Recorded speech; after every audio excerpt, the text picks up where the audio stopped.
we've all benefited from that quite a bit.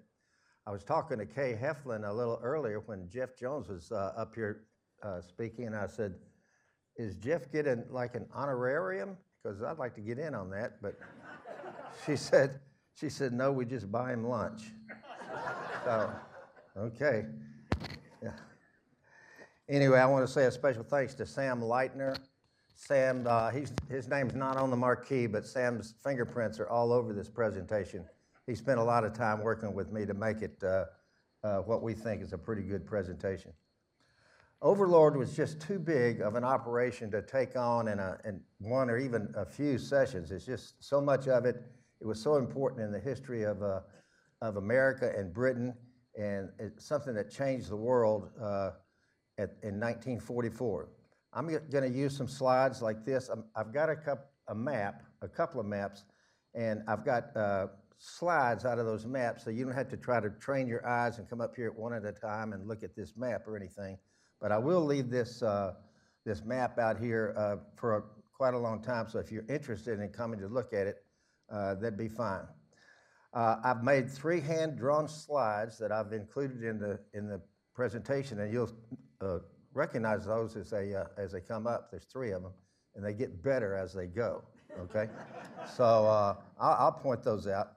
I'm going to use some of my own Army training experience because I think it's important that along the way for the next hour, hour and 15 minutes, I'd like to carry you into the 101st, into the 82nd.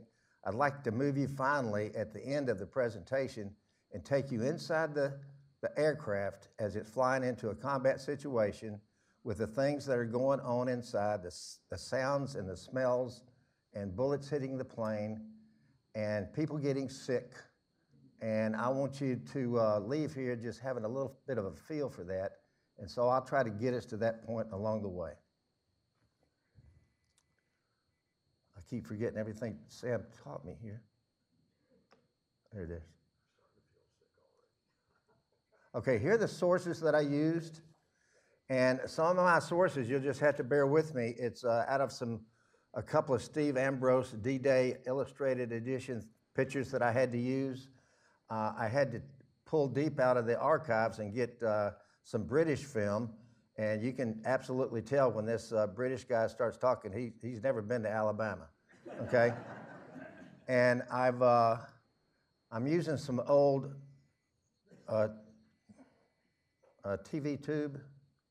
YouTube, some YouTube grabs that Sam helped me with, and we turned that in and made it part of the presentation here. I'm going to talk about the C-130, the aircraft that won World War II. Those are some good old black and white films that I'll use. At the Tehran Conference in November of 1943, Stalin and Roosevelt put pressure on Winston Churchill to begin an attack in the West so that Germany could be fighting on a 2-front war. Operation Overlord is given the green light. Working in absolute secrecy, the British and Americans started searching for the weakest point along the Atlantic Wall. I'm going to give you a chronology of events that led up to when we get to D-Day, and then I'll keep coming back to a few things to try to tell you how some of the important stuff fit in. On the 1st of January of 44, we have almost 750,000 American soldiers, including parts of 11 Army divisions in the United Kingdom. They were in every house, they were in every village, they were in every place that they could put paratroopers and airplanes, and they were all over Europe. And the British officers referred to the Americans as overpaid, oversexed, and over here. Now this particular picture here that I'm about to bring up is the USNS Buckner. It's one of 11 ships that the Navy had built in 1941, anticipating the need for these ships to not only go to the Pacific, but to go to the Atlantic. Here's the USNS Buckner. The reason I picked this one out, in January of 1964, I was on my way to Germany as a private out of the port of New Jersey, and I walked up this really steep ramp with my duffel bag over the right shoulder and a kit bag in my left shoulder, and that's all we had to take on, or we're allowed to take onto this boat. These boats held 5,000 soldiers.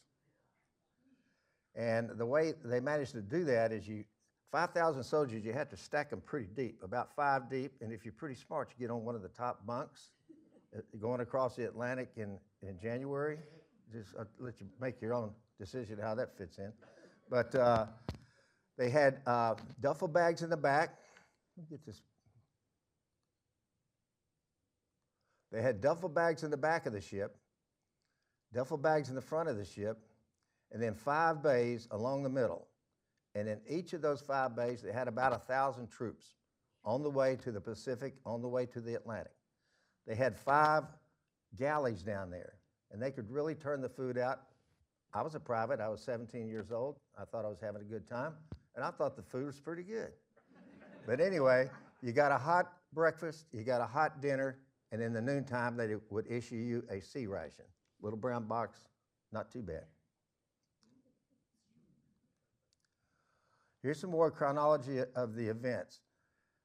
The weather in England in December, January, February, and part of March is cold, rainy, cloudy, and it's hard to train in, especially if you're a paratrooper.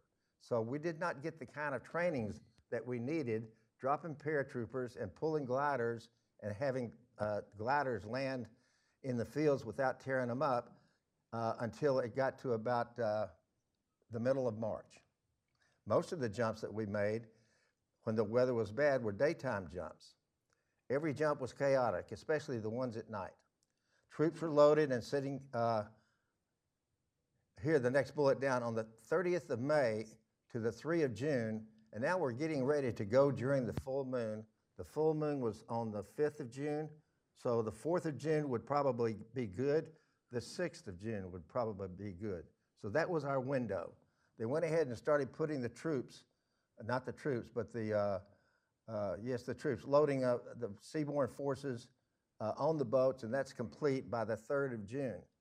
And just think about this, we didn't actually launch until the 6th. So those troops are out there floating in the water for about 5 or 6 days, and you can imagine the conditions on the ship. They were not sitting side by side like you are today. They were piled in there pretty thick. I heard a lot of them got sick. On the 4th of June, General Eisenhower cancels the attack that we thought might go, not we, I wasn't there, but they thought might go for the 5th of June because of bad weather. But the forecast got better, and he decided to go on the 6th of June. The Normandy invasion was on.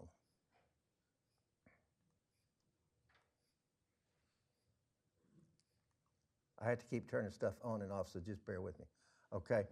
On the 5th of June, the Sea Armada sets across the English Channel under an Allied umbrella. By the middle of April, we have air superiority, and this is an important thing. We had air superiority all around England, the English Channel, and most of the coast of Normandy and part of France. So in late that evening of the 5th of June, we had about 1,000 C-47 transports loaded with paratroopers, and they start out of the English air bases for drops in Normandy. Altogether, the paratroopers and the gliders were stationed in about 14 different positions in England. So they had to come from every direction. I'll show you that on this map in a little bit. At midnight on the 5th of June, the strategic bombers begin the pre-landing bombardment of the invasion area. That means they're bombing all across the coast of Normandy. Starting about 1:30 to 2:30 on the 6th of June, the British Airborne Division jumps into the west behind one of those beaches, and I'll mention it as soon as I can read the map. And then the 101st and the 82nd jump into their positions in the east. Here's that map. The British 6th Division jumped behind Sword Beach, and the 82nd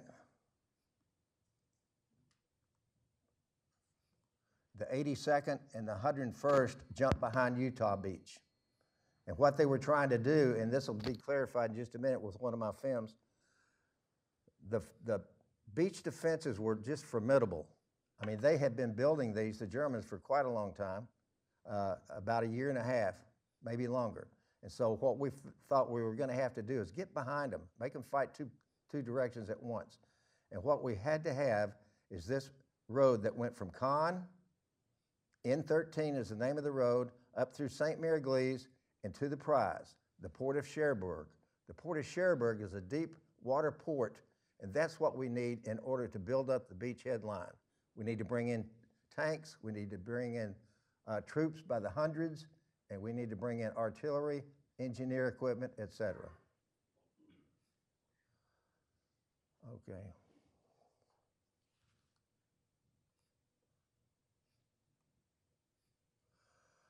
The commanders wanted to seize those causeways. The Germans had flooded a lot of area around St. Mary Glees and just south of there to the Mediterranean River.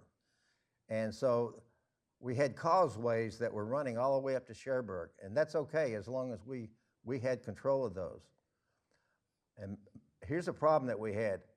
The Troop Carrier Command, that's the Air Force, basically, before they were called the Air Force, and this newest airborne division we had, the 101st, they were barely trained.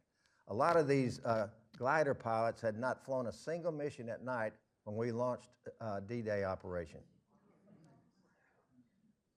We had the plan was for 2 paratrooper missions at night, and then 6 glider missions during the day, that same day of D-Day. This would include 13,100 paratroopers, about 4,000 glider troops, which required 5,700 aircrew, all on one day. I want to talk to you about the enemy situation in Normandy.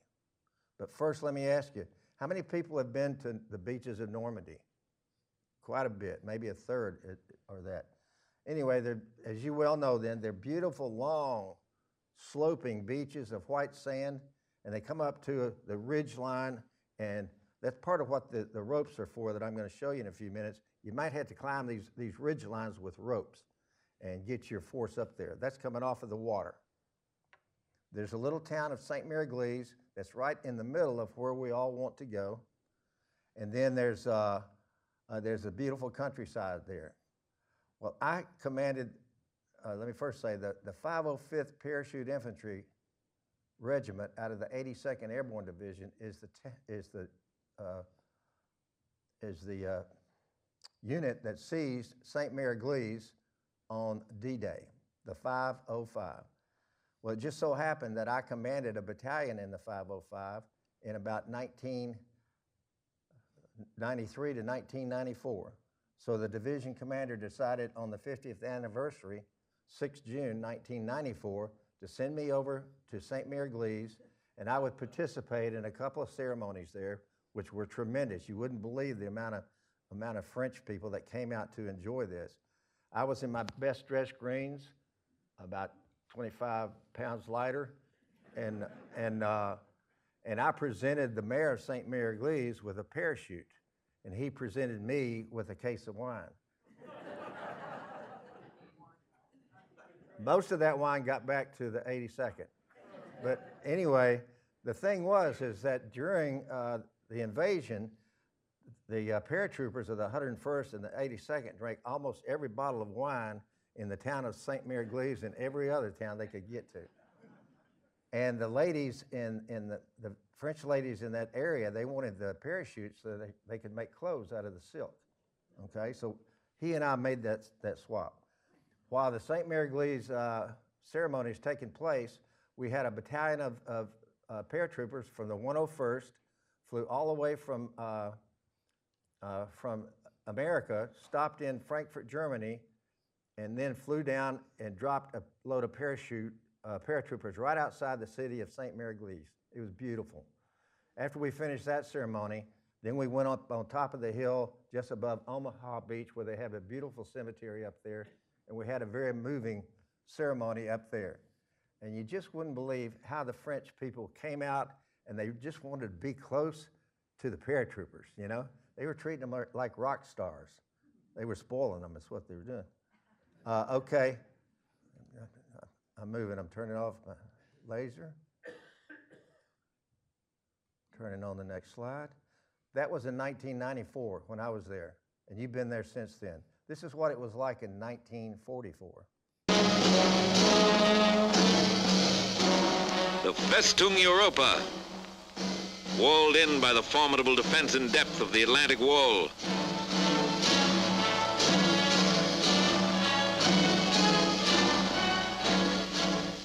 Mined, trapped, bristling with gun emplacements and fortifications.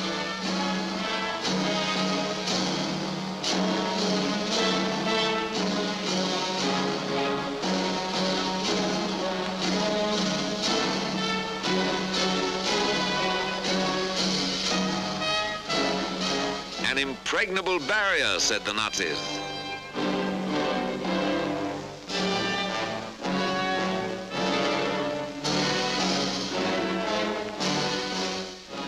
The combined chiefs of staff decided that frontal assault alone would not crack Fortress Europe. The Atlantic Wall must be vaulted and the cracking process begun from the rear. So that's the plan. And the plan changed several times along the way, right up to the last week before June the 6th. And so you just heard what the plan is to get 3 airborne divisions behind the beach, the frontal wall and the beach defensive positions down in the east and with the British paratroopers in the west, have them fighting 2 directions at one time. What we could not afford to do is we could not afford to lose the bridgehead. We had to get on it and we had to get off of it and start inland. It's got to happen.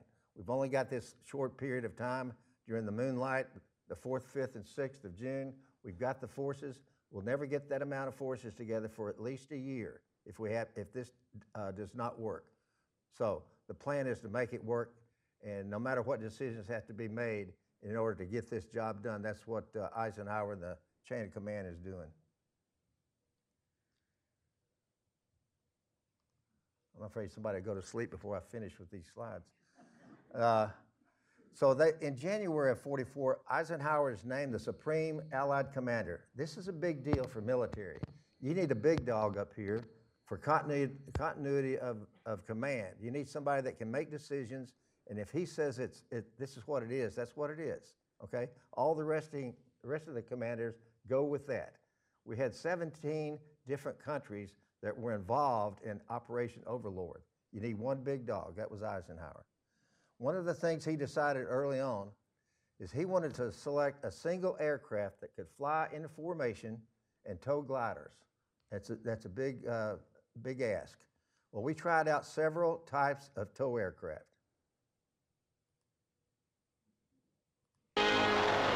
Many types of combat aircraft were suitable for towing the CG-4A glider. B-25 was used. The P-38 performed its task well.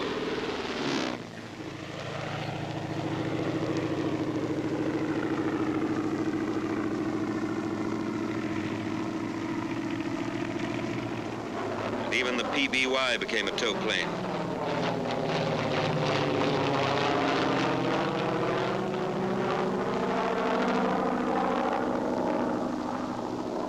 Note the takeoff of the PBY before the glider.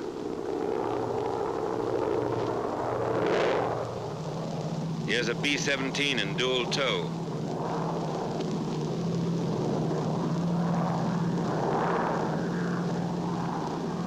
And a triple tow by a C-54.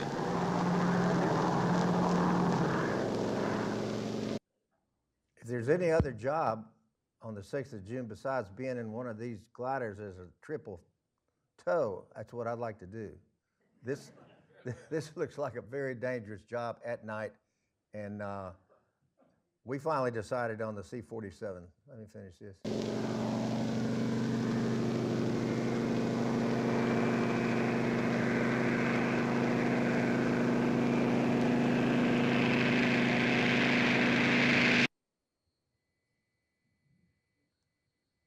So those were the different choices we had. None of them were just right. We needed to carry paratroopers in as many numbers as we could carry at that time in our development of warfighting, and we needed to be able to tow gliders behind that aircraft. we settled on the C-47 and the Waco glider.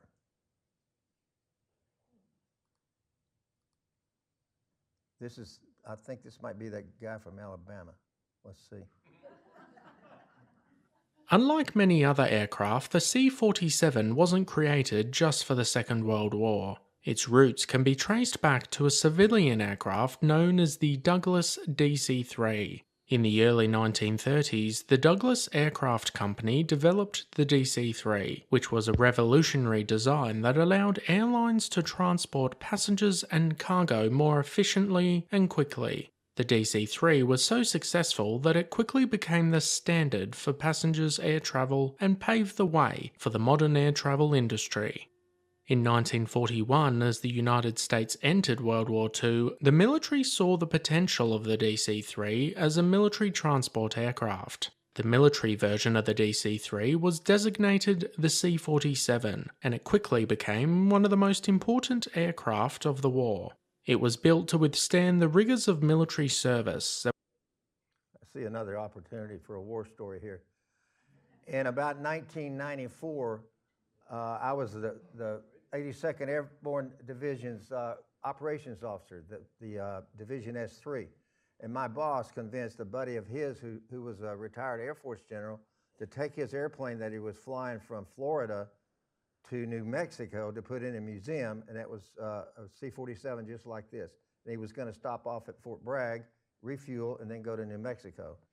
Well, my boss, General Steele, said, if you'll stop here, I'll pay for the fuel, you know, through his monies, post monies, if you'll let us take about 15 paratroopers out there and make a jump.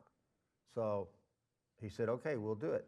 So I happened to be one of those paratroopers that had quite a few jumps and had done these kinds of things a long time, so I was one of the guys that got to jump. The things that we were concerned with when we went out to the tarmac and started rigging up to get on here is how small these jump doors are. I mean, when you get ready to go out, you just got to tuck your elbows in. It's pretty tight, and we were concerned that when we did go out, this tailwind, wing right here might just clip your head off, or at least knock your helmet off. And inside it was very, very small. I mean, we looked around and it's two aluminum seats, an aluminum floor, some old-looking straps for safety belts, and that was it. But I was just glad to get to do that during my career. Let me continue with this. Was equipped with powerful Pratt & Whitney engines that could carry heavy loads over long distances. The C-47 was an impressive aircraft. With a wingspan of 95 feet and a length of 63, it could carry up to 28 fully equipped soldiers, or 6,000 pounds of cargo, and had a range of over 1,000 miles. A reinforced fuselage floor and the addition of a large cargo door were some of the modifications from the civilian version. Other changes included the fitting of cargo hooks beneath the center wing section and the removal of the tail cone to mount a hook for towing gliders.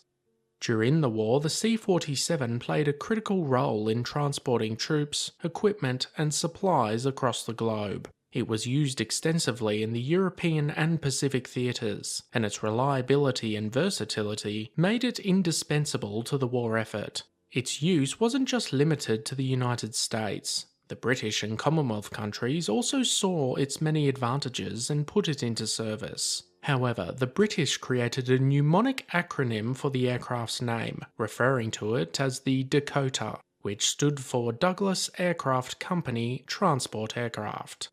Probably one of the more famous uses of the C-47 was during the Normandy invasion on D-Day, June 6, 1944. The aircraft was used to transport paratroopers behind enemy lines in the early hours of the invasion, and then to transport supplies and reinforcements throughout the day. The C-47 played a crucial role in the success of the invasion, and became an iconic symbol of the war. One more piece about the C-47 here for you. C-47 aircraft, also known as the Skytrain, was a military transport aircraft that played a vital role in World War II. It saw widespread use across all theatres of the war, with Dwight Eisenhower referring to it as one of the most important tools to victory over the Axis powers. In today's video, we look at the history of the C-47 and its importance during World War II. Eisenhower, when he took charge, he says to his commanders, we've got to use the lessons that we learned in Sicily and not make the same mistakes when we jump into Normandy. And there were quite a few things that we learned in Sicily. We lost a lot of troopers because of it. So one of the things that we learned is that we needed to start training the troop carrier wings to train with each division so that the commanders of the air wings knew the commanders of the paratroopers. They could work together and work out details. And they wanted to do joint training with an emphasis on night formation training. That's very hard to do, and it took a long time, and they never did get it exactly right. One of the things also we learned at Sicily is we had to paint our aircraft so they could be recognized by other friendly forces. On the second night in Sicily's attack, our aircraft were mistaken for German aircraft, and 12 of them were shot down by friendly fire, and we lost over 300 men. This operation, a troop carrier group transported a parachute infantry battalion from England to start the invasion of North Africa.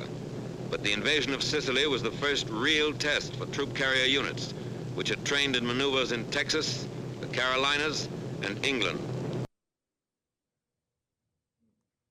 One of the things that we have to The lessons of Sicily was added the experience of the highly successful operation in the Markham Valley of New Guinea, in which troop carrier and airborne forces showed the practicability of a well-planned daylight operation.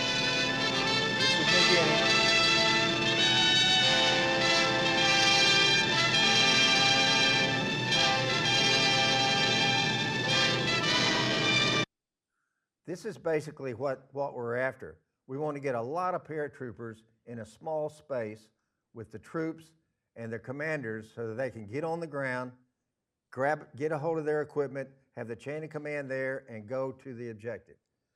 That's hard to do at night, and I'll talk a little bit more about that. But New Guinea shows exactly what we could do during daylight operations.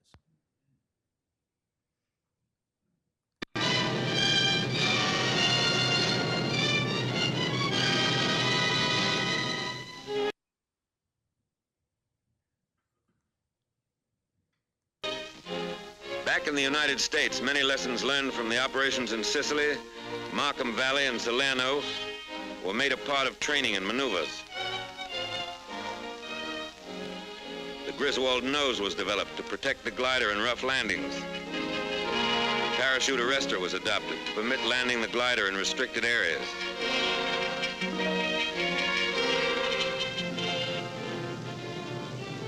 The intercom between tow plane and glider was introduced. That's pretty rudimentary right there. They got a rope pulling the glider with look like an old commo wire going from the airplane to the glider.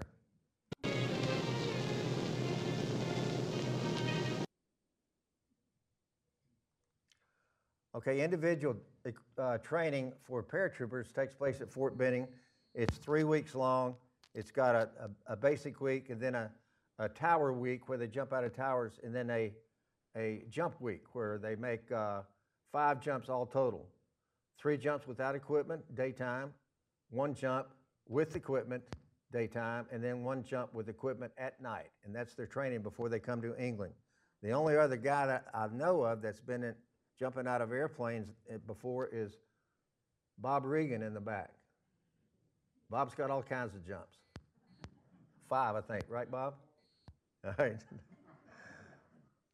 But team training is very hard. When you get to a team, you got to spend an unbelievable amount of time just training to be a team of a squad or a team with the platoon. But you got to train in the multiple occupational specialty that you do. And here's where they turn airborne aviation engineers trained in anticipation of their probable use for building landing strips and rebuilding bombed airdromes in France. troop carrier airplanes are converted in a matter of minutes into ambulance ships.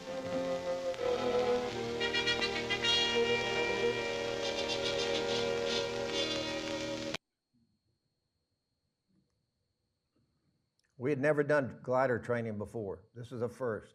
So we started training on it in the United States, in Florida, Texas, and North Carolina, but we didn't have any doctrine for glider training. People didn't know what to read, what would work and what would not work.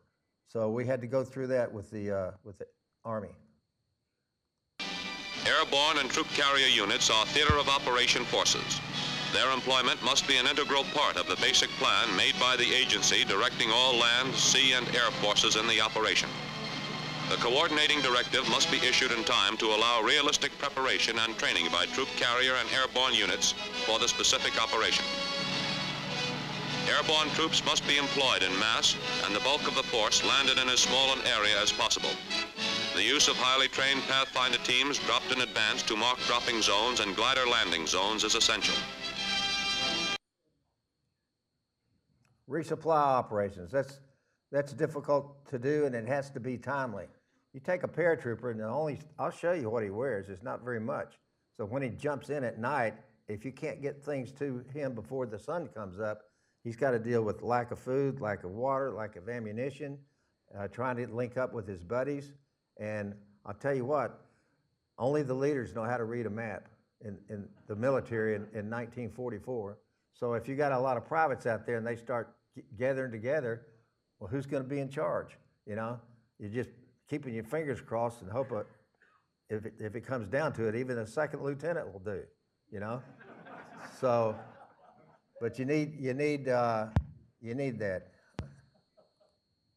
I want you to notice this formation of these three aircraft. It's a small V. The point, one leg, the point, the other leg. I'll come back to that in a few minutes. Thorough coordination between ground and air is necessary for accuracy in delivery of resupply containers.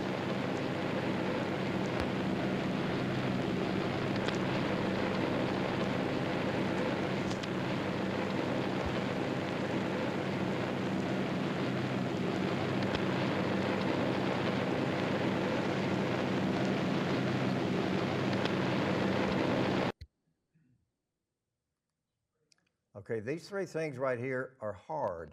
I mean, these are really in the hard box. Assembly techniques at night, link up operations with your, among your force, and integrating and linking up with Pathfinders. I personally have made over 100 jumps at night in multiple aircraft with combat equipment and a lot of soldiers, over 100. And I can tell you, only a handful of those jumps did we have everybody accounted for when the sun comes up. It is just that hard, okay? And especially when you got so many new troopers that are doing some of these things for the first time. Let's go to these Pathfinders here. The Pathfinders is a new concept as well. These men are Pathfinders, a combined team of troop carrier crews and parachute technicians who will drop on objective areas and set up homing devices for the main aerial convoy. Teams consist of 9 to 14 technical men and 5 security personnel. The Pathfinder School, starting without precedent and table of organization, and with little equipment, turned out 50 trained troop carrier crews and 260 British and American airborne officers and men by D-Day. Pathfinder airplanes were equipped with every navigational aid used by troop carrier, and the flight crews and airborne teams received 30 to 60 hours training in their use, both in the air and on the ground. Each Pathfinder team is equipped with 8 specially designed holophane lights from which DZ light tees are made. By D-Day, crews who had lived, trained, and were briefed together. Okay, I want to show you these halophane lights. You can see them right here. They're on a little wire pedestal here, and it's got a light right up here that's about this big around, and there's 8 of those to a team. There's 1, here's 2, here's 3, here's 4, okay? But you gotta have 8 guys on the ground to set up this marking system for the C-47s to zero in on it. That's the halophane light. The other part of the control system is the newly developed radar that had a Rebecca radar system attached to every C-47. And on the ground with the Pathfinders was the Eureka system, which is about this big, not too big. They jumped it in front of them so they wouldn't break the dadgum thing by landing on it and rolling on the thing. The whole concept was new and did not work that well. This is the first of my 3 hand-drawn sketches, okay? But they do get better. This is the setup of the halophane markers. And there's 8 of them. That's the plan. They're about 4 feet apart, so that makes 16 feet at the top and 20 feet about at the tail. And from about 300 to 400 yards away, the pilots can see that target and go for it, and they know when to drop the paratroopers at the green light. That's the plan. Okay, this is the basic equipment of an airborne soldier. You got the main, you have the reserve parachute, you got the M1 Garand with the longest bayonet I've ever seen, and they've got work gloves here, a kit bag to put some sandwich that mom made at home for him, a climbing rope here. I like this guy a lot. He's got a set of brass knuckles, he's got a machete, he's got a small arm plus his M1. He's ready to go. I see these hand grenades here. I got to tell you a story about hand grenades. When troops get handed hand grenades, it's probably only if you're going into a combat situation. But they have this funny thing they do with them. The hand grenade is like this, and it's got a ring, okay?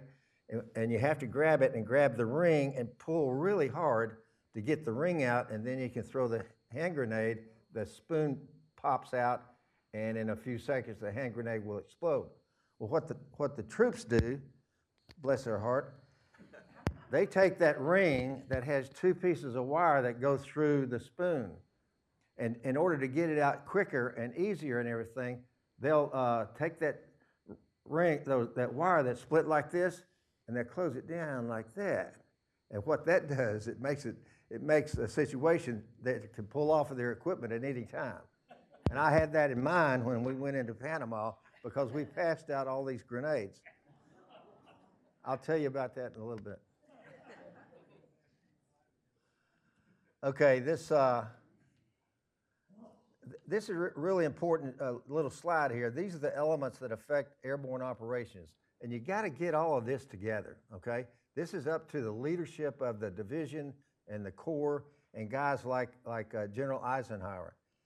You got to have surprise. You can't go in where they're expecting you to come in at. You can't go in during the daytime and expect them not to see you, okay?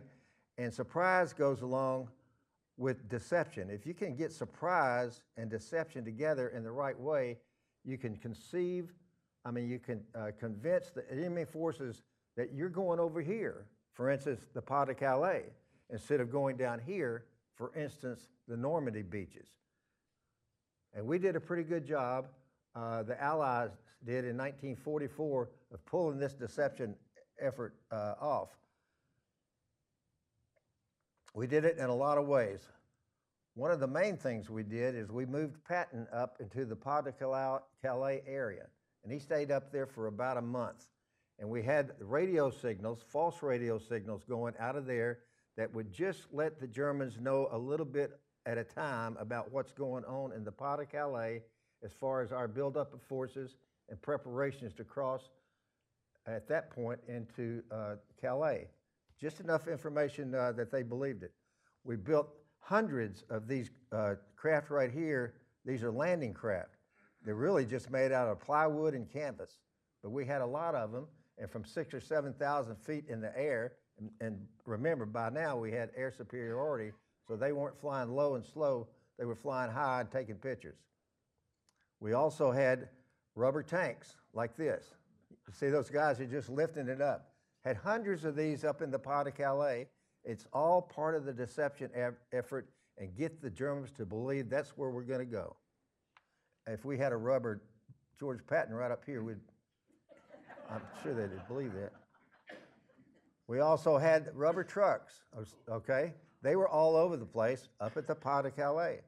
And the real trucks, the real tanks, okay, we had those camouflage all over the area in all these small little towns. Most of the German intelligence about the Allied forces came from high reconnaissance, and everything looked like the real things. And we also, the British did this, they developed something called the Rupert paratrooper. The Rupert paratrooper is a mannequin that's about this high. He's dressed like a paratrooper, and on D-Day, they're gonna drop a bunch of Ruperts up around the Pas de Calais on the French side, and they're attached with firecrackers. So when they come out of the airplane, the firecrackers are popping, and it fools the Germans for a long time because they expected that, okay? And we gave them what they expected, and it gave us a little more time to get a beach headline started. Okay, some more of these elements that affect airborne operations. Weather is an absolute go or no-go. You gotta be able to see the ground, you gotta be able to see aircraft to aircraft, and if it's raining or the winds are too high, it's just probably not possible to go. And if you jump out of an airplane that's going over 110 miles an hour, it just gets too scary, okay? You go out there and you hit the side of the aircraft and you run into each other, and especially if it's at night, it's a very dangerous situation. Weather means a lot. Intelligence, I just talked about that. Air superiority, absolutely necessary.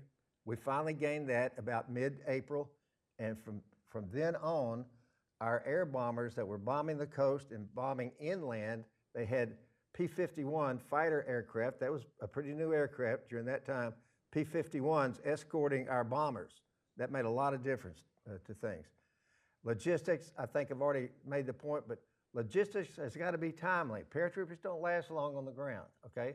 They'll just get rolled up, from enemy forces. Okay, the final days leading up to D-Day. We had to compromise some of our training to save personnel and equipment. General Taylor of the 101st and General Ridgway of the 82nd, about the middle of May, they said, we've had enough. They've lost too many paratroopers trying these night jumps. They lost too many gliders. They lost so many gliders to the point they didn't have enough gliders to lift the whole airborne, both divisions, okay? So they had to compromise and send one of the regiments of the 101st in by boat.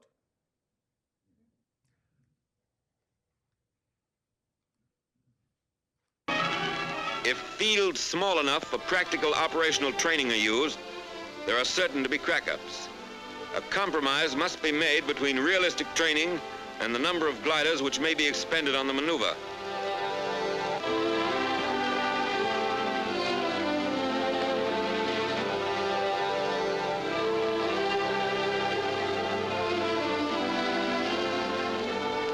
One reason the percentage of Horsa crack-ups was to be so much higher in the actual operation was that a sufficient number were not available for extensive practice in full-load landings into small fields.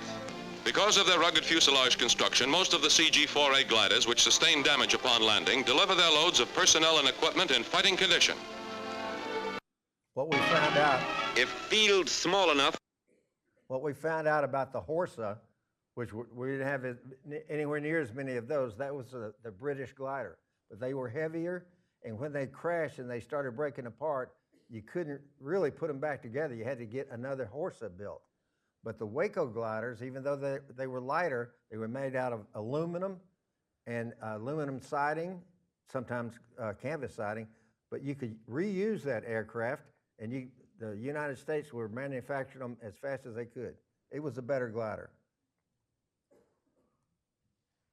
Okay, the final days leading up to D-Day were 2 or 3 days out, 2 or 3 days, and so there's lots of things. They're finally gonna uncover the plan and let people know where we're going, although they haven't said to anybody when we're going yet. Overnight, the ships blossomed out in their new war paint. On D-2, invasion markings were applied. Another lesson from Sicily.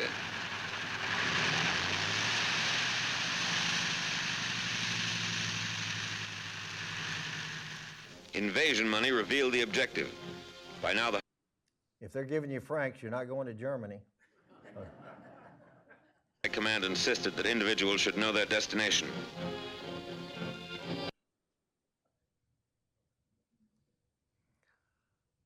And so one glider, as a regiment, as I mentioned, had to go by boat.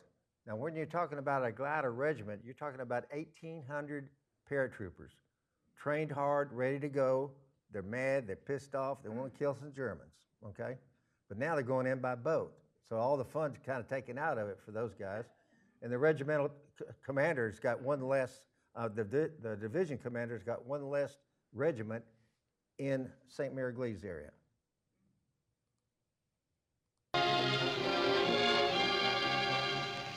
LSTs received their quotas of troops who will cross the beaches and move forward if troop carrier and airborne have done their job.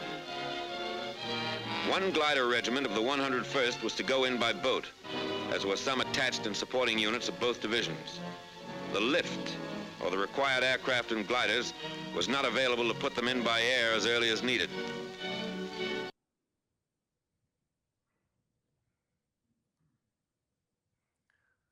All right, I told you the troops are really loaded with equipment. Again, here's the basic load. That's not much, but a lot of things aren't in there. They need demolitions for those bridges. They need more ammunition. They need more water. They need food.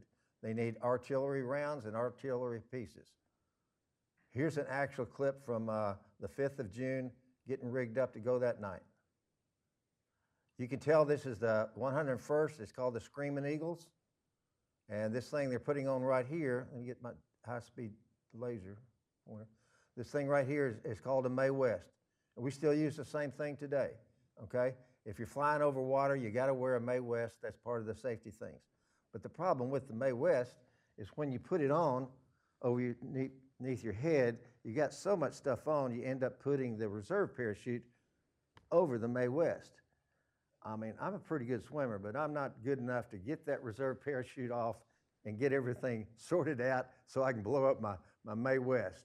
We lost a lot of troops on D-Day that drowned because they had too much equipment and could not get out of it.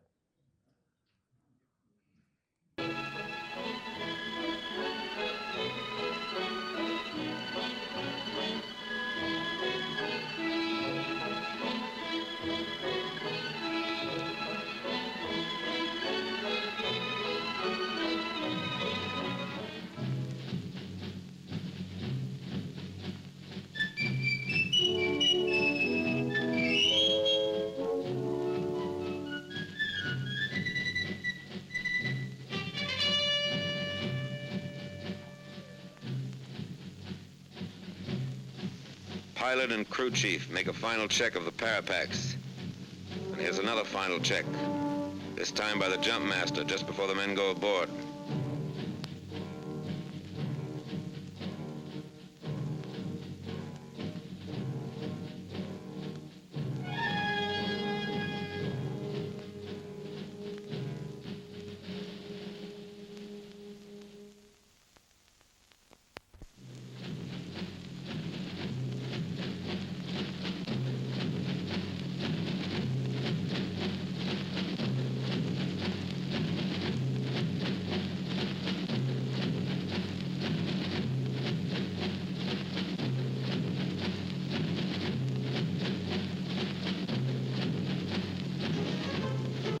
These guys are getting heavy now.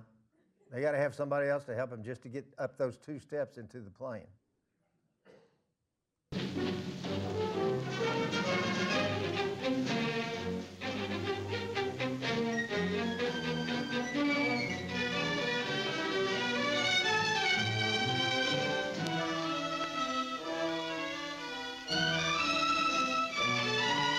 How about this guy?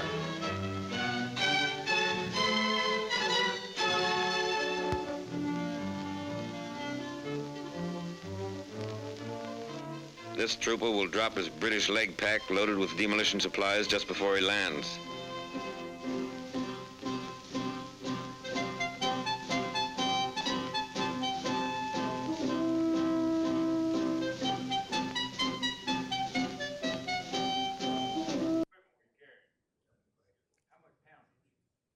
I'm almost there to the question time. Jim, thank you.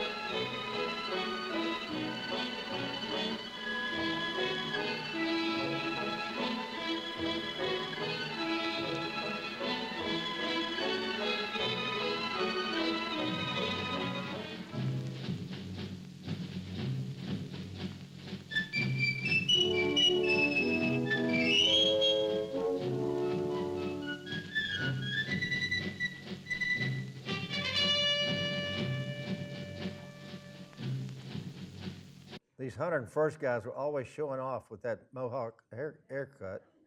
I still love Pilot them. and crew chief make a final check of the parapacks. And here's another final check, this time by the jump master just before the men go aboard.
This trooper will drop his British leg pack loaded with demolition supplies just before he lands. Sure he will.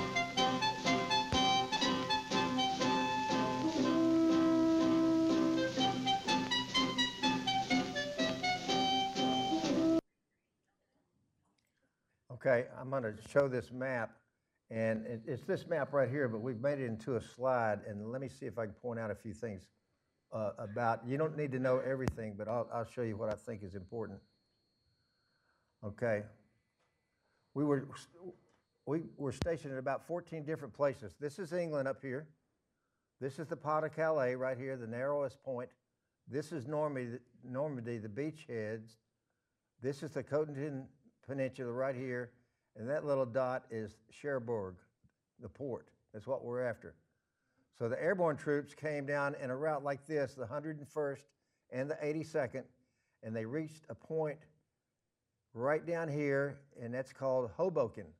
It's a signal for a boat that's floating in the water with a Eureka beam down there that everybody could see on the wide open seas there.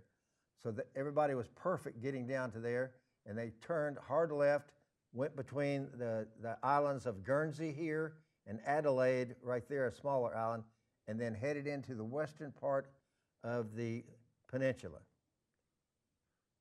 The 101st would be in the lead with the 82nd following. And then way over on the western side would be the British 6th Airborne, and they would seal off the western side of the beaches. The Pathfinders took the same route. And the Pathfinders went in this way, and they went out this way over Utah, which the Navy didn't like, but that's why we painted those stripes on the aircraft, and that worked out pretty well. We didn't lose any planes because of that. Okay, here's the second of my hand-drawn sketches. I told you they'd get better, and so here it is. Notice this is a V with a leg, and then the next set of aircraft do the same thing. And why do you think we do this? I'll tell you, just in case you don't know. We want to have as small a signature as possible so that we won't be noticed as we come in flying low across the water, and then at 500 feet across the land. Okay, and the troops are all going to jump about 500 feet. The flight was about two hours in duration. Okay, I have one more slide, and then we'll take a little break here for questions. The formation VFVs, I just showed you that. The drop zones were flooded. I mentioned that a couple of times, and we lost a few paratroopers because of that. One of the main problems is the 91st Infantry Division Germans had moved back into the Cotentin Peninsula that we had not expected. So the higher command back in England decided we're going to go ahead and put a whole glider serial of about 45 aircraft with artillery pieces, anti-artillery pieces, more troops, and engineer equipment. They're going to do that at night, which we had not expected to do. Turns out it was not a very good decision. And I'm going to talk about this a couple of times. This unexpected cloud bank just before the green light, let me read you this thing. This is what that was like. Then we'll take a break. Just before they crossed the beaches of France, the jump masters yelled over the noise of the engines for the men to stand up. The troopers immediately hooked their static lines to the cable running the length of the aircraft. As soon as the pilots saw the beaches, they flashed the red light 4 times, signifying the drop zones were 4 minutes out. 3 tight ovals over each division drop area. The 101st in the lead and the 82nd 6 minutes behind. And then France vanished. A gray cloud, unsuspected and so thick that the pilots could barely see their wingtips. High-speed pointer here. The gray cloud, they came in like this, if you can see it. The gray cloud was right here.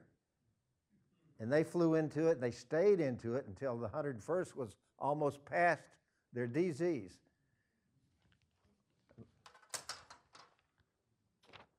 The cloud swallowed the planes and then groups of planes. Formations that were doing so well disintegrated as each C-47 pilot climbed and dove to avoid colliding with another plane. And now the German aircraft fire, the flak, was waiting, and they started to light up the sky, along with flares and searchlights. I'll talk about some of that again. So, let's take a 10-minute break, and I'll keep the time. And Jim, to answer your question, that load of equipment, the basic load of equipment, weighs about 60 pounds. And when you start adding to it, 80 to 85 pounds is a normal amount of weight to carry into an aircraft. And if you wear it too long, it wears you down, you know? Okay, we're gonna take 10 minutes break. Exactly, we're at 1 hour. I've got about 6 slides left. So if you leave and don't come back, I'll know it.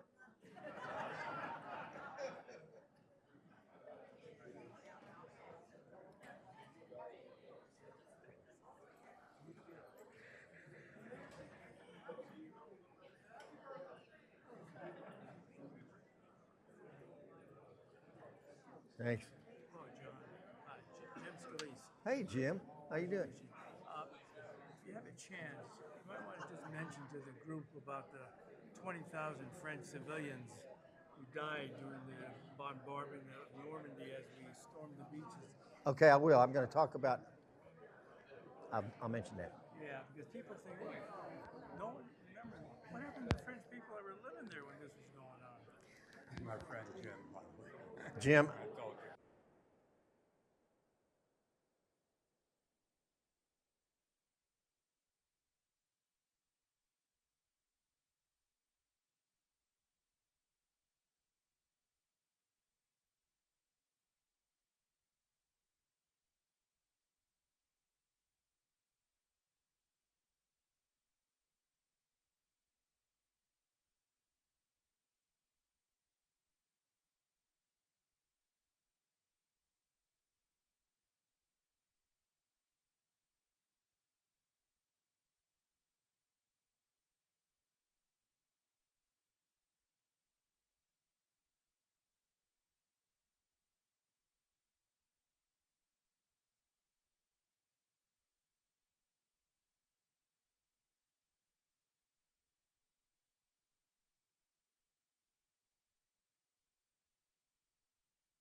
Okay, we're going to get started.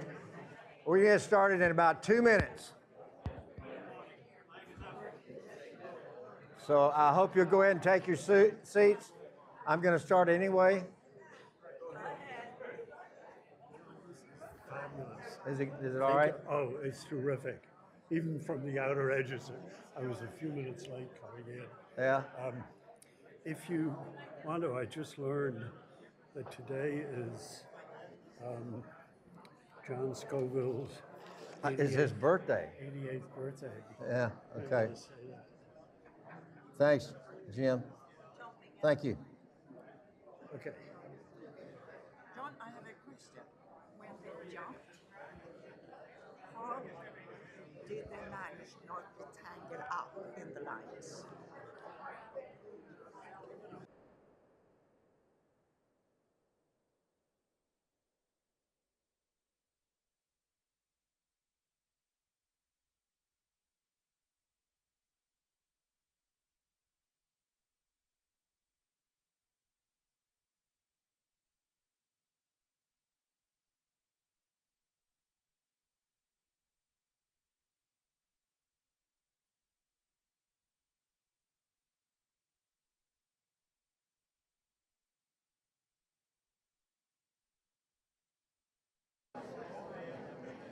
Okay, here we go. I was gonna tell you, I want to get to see you because you get mobbed. You're doing real good. I just want to tell you, you're doing real good. Thank you. Thanks for saying that. My daddy went in D-Day plus 14, so I know a little bit about it. Yeah, okay. All right, here we go.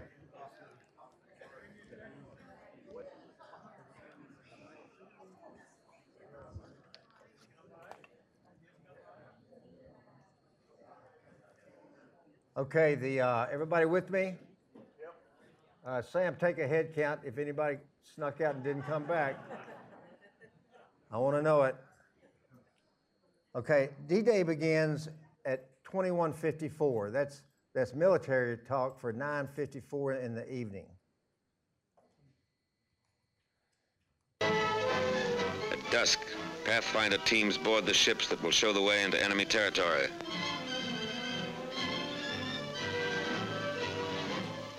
"925 troop-laden aircraft will home tonight on navigation aids set up by these Pathfinders. This is 1 minute out of 1 hour in one day in the world's history that has rarely been equaled. These are the first ships to take off in the airborne invasion of Fortress Europe.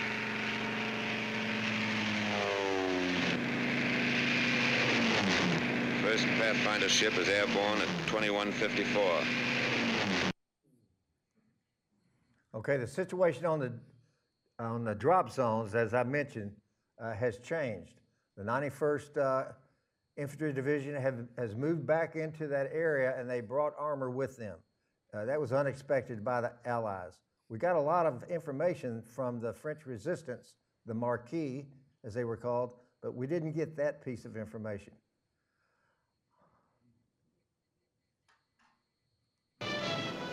Visibility is poor. Stand up. Hook up. This is made in Hollywood, I got to tell you.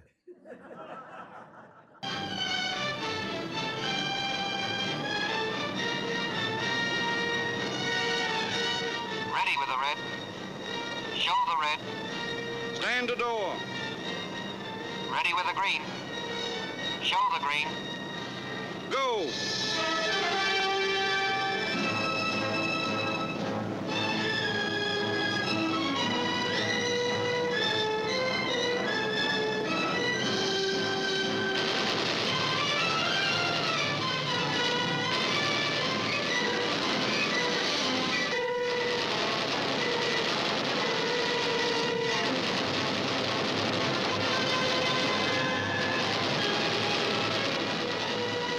The unit landed squarely on the German 91st Infantry Division and other enemy troops. These enemy units were on maneuvers and were already occupying their assigned defensive positions. Surprise was gained only by the leading parachute unit and subsequent serials found themselves under practically continuous ground and anti-aircraft fire while crossing the peninsula and upon landing. 821 airplane loads, 13,000 paratroops were delivered into DZs in less than 2 hours. Okay, the situation on the ground is almost untenable for the paratroopers. They're right on top of the 91st Infantry Division and other forces that have been there for many months, digging in and preparing positions and everything. Well, these lightly equipped paratroopers are now right in the middle of that at night. They're scattered. They don't have their chain of command, and it's a dire situation.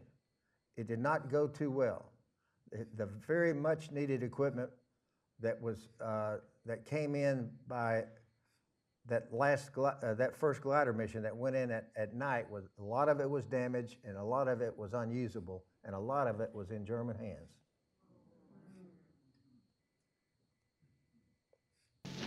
Troop carrier had not planned or trained for a night glider landing, but more Panzers moving into the peninsula made 100 glider loads of anti-tank guns and troops essential for the initial phases. It was estimated that only 50% of personnel and equipment would be available for use after the landing. This calculated risk was accepted. The serials were made up of the reliable CG-4As, which were easier to put into strange fields in darkness. 0200. Time for the gliders to go.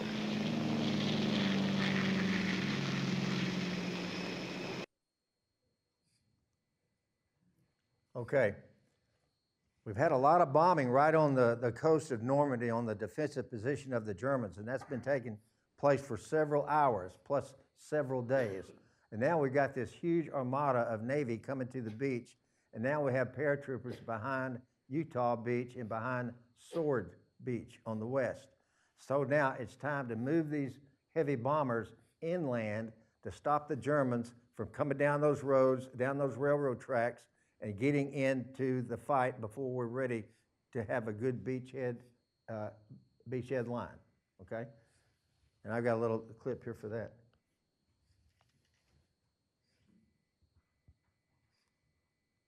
The Marauders go on to the next phase, the bombing and crippling of roads, bridges, waterways, railheads, the isolation of a battlefield. And the battlefield is isolated. No German reserves come through to the coast in any strength. The beachhead holds and grows as the Air Force piles up a record number of sorties.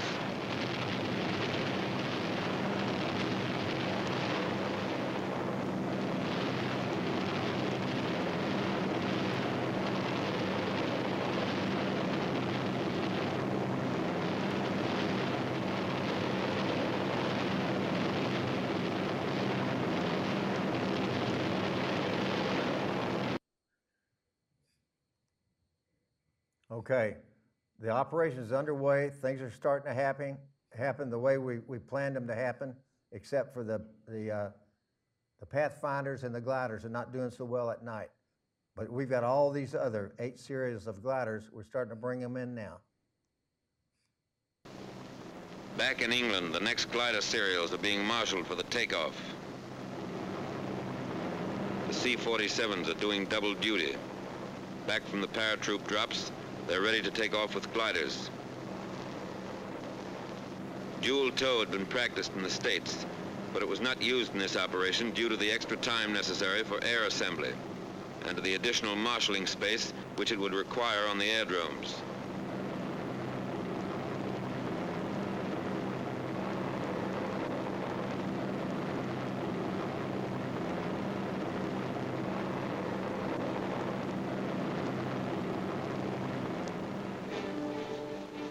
Hard-pressed paratroopers who went into action in darkness earlier today are depending on reinforcements and heavier equipment, which will be delivered by these glider serials.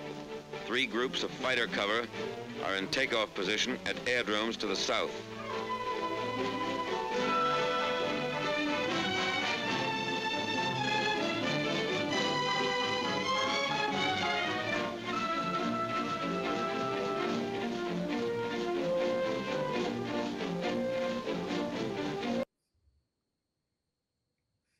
Okay, let me take you back to the drop zones. It's still dark before these gliders get off the ground and start landing in there at night to bring artillery and engineer equipment, demolitions, and all the other things it requires to start a fight. And who knows what LGOPs are? Little groups of paratroopers. It's a very familiar term in the airborne community, little groups of paratroopers. And that's what's happening on the drop zones there at night. Little groups of paratroopers are starting to gather together. Their chain of command is dispersed. Some of them are with the 101st when they're supposed to be with the 82nd, and they have to get assembled and move out toward their objectives. General Jim Gavin had a comment that I read along the way, and he said a lot of our paratroopers at night, they didn't know what to do, where to go, so they were just hiding until the sun came up, okay? Anybody ever see the movie The Longest Day? Okay, it's a great movie. And John Wayne comes out there on the stage in a big hangar, and his full regiment is assembled there. They've already got their parachutes on. They get ready to board the aircraft that night. And when he walks into the hangar, somebody yells at ease, and the troops stop clicking their little clickers. And John Wayne walks up there and he says, "You see this little 5-cent piece of equipment here? It's not to make you laugh. It's to save your life. One click, answered by 2 clicks. And if you give 1 click and you don't hear those 2 clicks, hit the ground and open fire. Remember, 1 click, answered by 2 clicks. Am I understood?" All right. I couldn't bring myself to do a John Wayne interpretation there.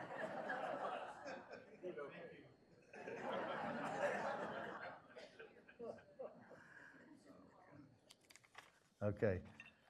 A few people came up to me and asked me to answer a few things when we get to our questions and answers, but we're not quite there yet. We're getting close. More Hollywood.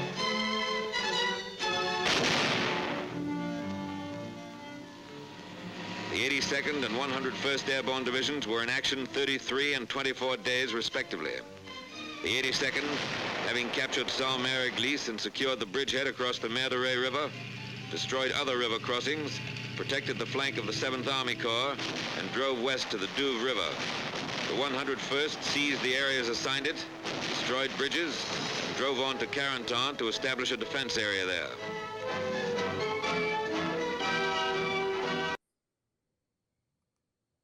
Okay, I'm not going to read all of these to you, but I'll go over a couple of them that I think are important. These are all the factors that cause scattered drops there in the middle of the night on the 6th of June. They were doing great over the channel, but once they got in there and they hit that solid cloud bank, they all broke up. And what happens inside the aircraft is when they're trying to dodge each other, when the pilots push down, okay, it makes everybody in the back feel like you're going to hit your head up on the top. And then when they pull back really quick, it makes you feel like you're just going to be driven into the floor of the aircraft. And of course, that juking to the right and juking to the left, a lot of people get sick if you don't know it. And I can't believe this one right here. A lack of navigators on 60% of the aircraft. So you can imagine what that pilot's putting up with. I mean, suddenly he's doing just fine. He's in formation with everybody else. They hit the cloud bank, and now he's trying to keep from hitting the aircraft to his left or to his right. If he didn't have a navigator, he's doing those 2 things, flying and dodging, and he's also trying to pick out the drop zone, just almost in the too hard box. Radio silence prevented warnings about the adverse weather, and I told you about that cloud bank. And by this time, the Germans have picked up the deal, and they're starting to fire, and there's flak all over the place. Okay. I told you about the limitations with the Rebecca and Eureka. They're very fragile, brand new. The Pathfinders thought they knew how to use them, but they couldn't get together. Every time they would shine a light on the drop zones, the Germans would start picking them off, okay? So very few of the Pathfinders did very much good for getting us in the right place. Let me see if there's anything else. All right, because of that kind of movement on an aircraft, it's really easy to get sick, okay? And I'll explain that in just my last little war story here. And 110 miles an hour, that's about it. You like to be a little bit slower, but if it's any faster than that, you're gonna have a hard time. And someone asked me during the break, how do you keep from getting your lines tangled with somebody else?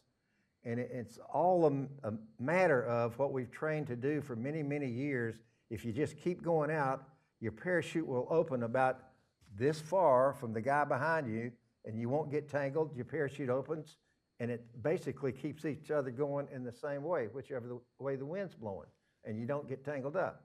Unless you're jumping with 2 or 3 of those brand new paratroopers who have their head up their butt, and they're pulling this way and running into people and causing problems. And once the pilots got mixed up and overflew their drop zones, then they were coming back against the flow and trying to find their drop zones, causing more problems, bigger targets for the German ground troops, and it was bad. The last thing here in red, and what they finally figured out, and it's easy to see in the history of these operations, trying to do this at night before you're really trained to do it is just really hard, and you got to be prepared to take a lot of losses, and they did. I'm going to tell a little war story here. This is a C-130 Hercules aircraft, and it's got 4 propeller wings, Rolls-Royce engines. It's a big aircraft. It's the major workhorse for the Air Force that work with airborne divisions. Instead of 1 door at the back, it's got 2 doors, and at each door is a jump master, highly trained and knows exactly what he's doing, and he handles everything back here close to the jump doors. It'll hold about 60 paratroopers, okay? It's an awesome aircraft, and it will land in the dirt, it'll land on short runways, and it'll do all the kinds of things that you want it to do. Okay, I promised you this, so get ready. Here's the last of my hand-drawn slides. They're getting better, okay? I'm going to tell you just a little bit about Just Cause, okay, because I happened to be there in December of 1989 with the Rangers. And I'll tell this story. There were about 50 different military and government agencies involved in Just Cause from about January the 19th to December the 19th to January the 30th. And it was very busy. We had a lot of troops in Panama and things. It was pretty exciting. So anyway, let's see how many. We had a 7-hour flight by C-130s from Savannah, Georgia. That's the flight that I had. I was on the C-130s that flew over Rio Hato. There were 13 C-130s, and I happened to be on C-130 number 10 in line.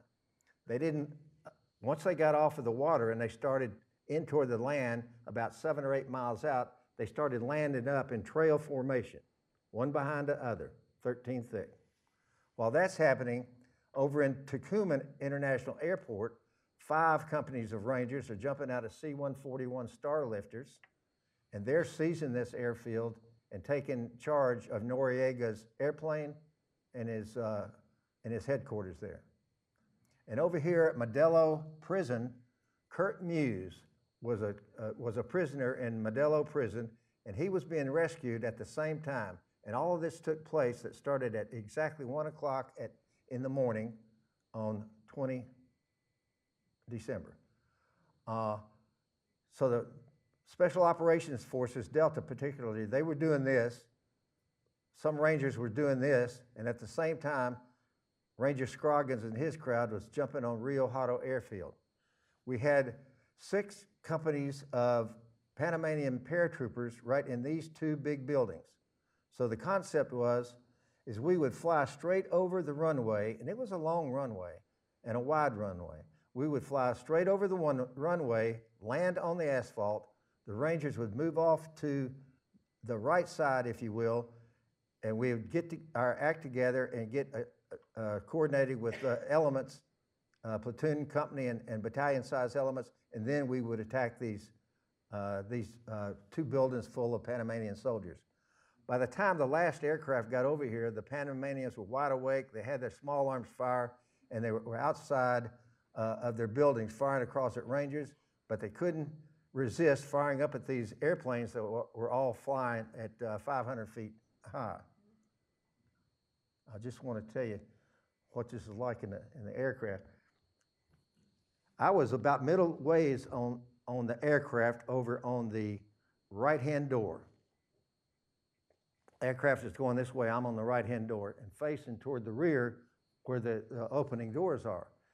And we've been rigged up since we left Savannah, Georgia, and we flew 7 hours around Cuba, and we kept flying, and everybody was fully rigged, okay? Because it was so tight and so crowded in there, we couldn't rig en route, you know, which we do a lot of times for long flights. But it was just too crowded in there, we couldn't do it. So everybody rigged up. It was pretty cold when we left Savannah, but it was hotter than hell when we got into Panama. And the thing is when you're rigged up and you can't move around, and we're close, and we're sitting on the chair, on the seats, they're canvas seats. There's 2 rows this way on the right door, and then over here there's 2 rows that way on the left door. Everybody facing toward the rear of the aircraft. And there was no place to go relieve yourself, okay? The only place was for 7 hours, there's a little tube in the back, I'm real familiar with it. There's it looks like a siphon or something. There's a little thing like this in the back, and there's a tube, so you can go back there in the rear if you have to. We didn't have a chance to do that. So everybody on their own, they told themselves, I'm not drinking water, you know? If I drink water, I'm either gonna wet my pants or not, you know? So anyway, that was ugly up to a point. And then we got about 10 miles out, and the aircraft, all 13 of them, they start getting in a trail formation. And every pilot wanted to be just below 500 feet because we had gotten intelligence that they had some anti-aircraft that could get down as low as 500 feet, but no lower than that. So our pilots were just trying to skim right under the surface of that capability. And what happens in the back, it starts juking and jiving, okay? They start trying to get their level right. There's not much of this yet, but the up and down is starting to take its effect. And now, 7 minutes out, the jump masters are way in the back, one on each side, they yell, stand up, okay? We stand up and we get ready to hook up. They don't have to tell us what to do. So we take our static line hooks, and everybody hooks up to their cable. And so what you hear for a long time is you just hear the cable and the shuffling. And it's hard to stand up with all this equipment. I'm talking 80 and 85 pounds, and unfortunately everybody had grenades, and but we're standing up trying to keep our balance. And I had heard a few people get sick along the way up in front of me, and just about the time that the door was starting to open for the first guys and we started to shuffle, I kept hearing these things that were hitting the side of the aircraft. I didn't know what it was at first, my first experience with that, but it was bullets coming through the side of the aircraft, okay? And just as we started moving, and I heard something hit the ground behind me, and I was told a lot about it later. I was a senior guy on this aircraft, but a bullet came through the wall, went through the parachute of one of the medics, and lodged in his back, and he went down. And he was paralyzed for about 3 months, but he was okay. And bless their hearts, the rest of these Rangers that were on the other side of the medic, they unhooked on their own, got around him, rehooked. Nobody wanted to miss what was going on that night, okay? So we're down to about three minutes out. When we're 3 minutes out, that's when they open the doors. When they open the doors, a swoosh of air comes in. I mean, it's almost overwhelming. It smells like puke, okay? And some of the guys couldn't handle it. It smells like puke and pee. And you're trying your best to keep your balance, okay, and just shuffle along with all this equipment. Everybody's trying to do the same thing. Nobody wants to fall down, okay? If you fall down, you're part of the problem, and these are strong young kids, and they're not gonna let that happen. So anyway, we kept shuffling, and as you got 2 or 3 people to the door, then you could start seeing the flashes outside, okay? And we just went out just like you're supposed to, hardcore, right, one behind the other. You get out there, your parachute pops open because you're probably going a little too fast. And then you see troops all around you, but you don't have time to look around. You're 500 feet, I mean, you're pretty close to the ground. And everybody has their own rucksack, and it's hooked up right here between your legs. Well, I didn't want to let my rucksack down, you know, between my legs. I wanted to just hang on to it, and I would just ride it in, which I did. But anyway, there was a lot of small arms fire, and the Rangers did exactly what they were told to. They were really good. Everybody landed on the asphalt like we thought we would. I personally landed, I thought this added a little bit to my skill level. I landed on the white stripe right down the middle. So.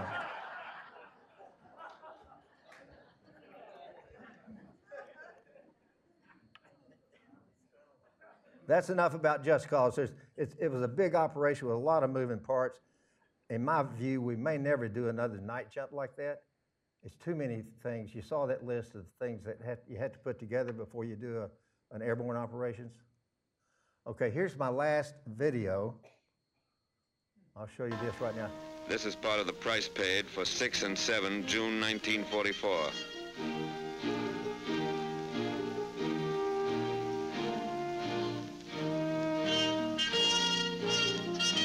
1,662 troop carrier airplanes were dispatched in the first 24 hours of the assault. 43 were lost and 311 damaged by small arms fire. A lot happened here that cameras could never get. But a corporal with the Pathfinders remembers. We were covering the landing of the first bunch of gliders. We were pinned down by German fire across the field.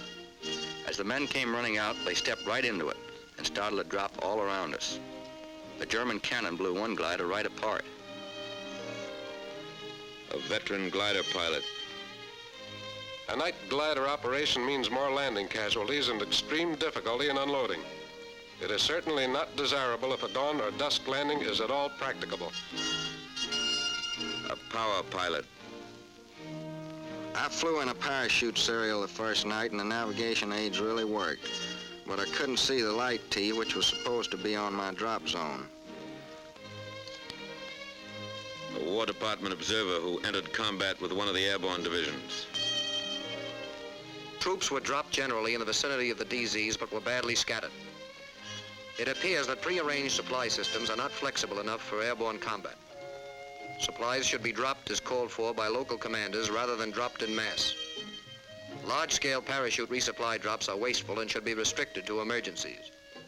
More attention should be paid to switching over to ground supply as soon as possible. A troop carrier liaison officer. Our Pathfinder teams, in 2 cases I know of, suffered heavy casualties. The light Ts, which we expected so much help from, were only 10% operational due to enemy fire. 50% of the resupply drop landed in enemy hands. Communications didn't exist to advise later serials of changes in the enemy situation. Troop carrier operations and communications personnel should move with the first parachute or glider units. 89% of the horses and 50% of the wackos crashed in landing. But 75% of personnel and equipment were ready for combat.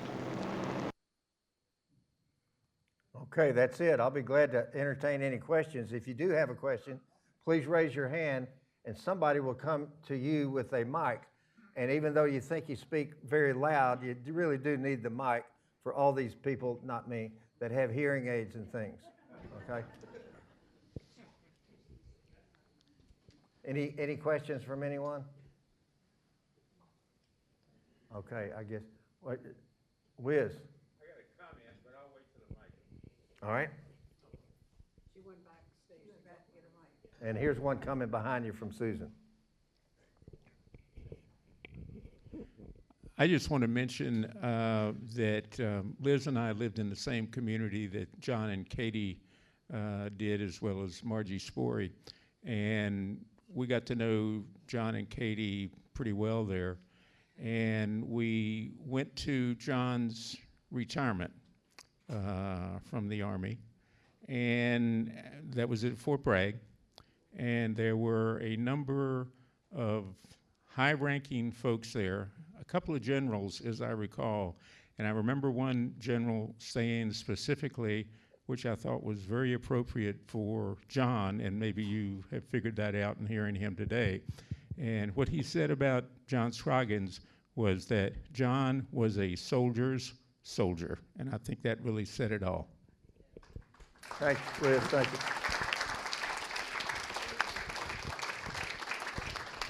Thanks for saying that, Wiz. Any other questions? I have just a couple of things where's John Scoville? John's 88 years old today. All right. And somebody asked me to remind us as a group, sometimes in time you forget a few things, but there were over 20,000 Frenchmen that were killed during that operation, over 20,000. So, you know, that's just something worthy of knowing. Is there anybody here that had a relative that actually jumped into Normandy besides me? I guess it runs in the family. But anyway, I had an uncle that was in the 505th. He was one of the individuals that was shipped down from England to Salerno and Sicily, and he jumped there. And then he came back up to England and he jumped in Normandy. Later on, he jumped in Holland. So he was a pretty experienced paratrooper. He was a command sergeant major, so I almost wanted to salute him. You know, he was such a big guy. Thanks to everybody for being here today. I really appreciated doing this.